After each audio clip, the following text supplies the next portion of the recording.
అబ్రహాము బయటకు వచ్చినప్పుడు 75 సంవత్సరాల వయసు ఉంది. దేవుడు వాగ్దానం ఇచ్చాడు. దేవుడు వాగ్దానం ఇచ్చిన తర్వాత దేవుడు ప్రత్యక్షమయ్యాడు. 18వ అధ్యాయంలో ప్రత్యక్షమైతే శారా గుడారంలోంచి నవ్విద్ది, అయ్యా నా వయసు 90 సంవత్సరాలు, ఈ వయసులో నాకు గర్భఫలం రావడం ఏంటి, నాకు శక్తి సరిపోదయ్యా అని మాట్లాడుతున్నప్పుడు నా దేవుడు చెప్తున్న మాట ఏంటి అంటే, ముదిమి వచ్చు వరకు నేను ఎత్తుకొన్నవాడిని నేనే.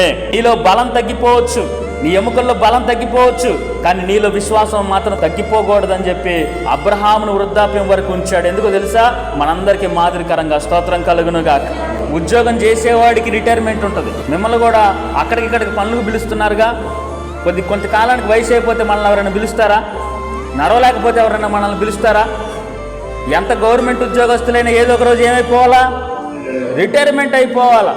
ఎందుకనంటే శక్తి సరిపోదు. కానీ రిటైర్మెంట్ అవ్వని పని ఏదైనా ఉంది అని అంటే మాత్రం అది ప్రార్థనాపరుడికి మాత్రమే. స్తోత్రం కలుగునుగా.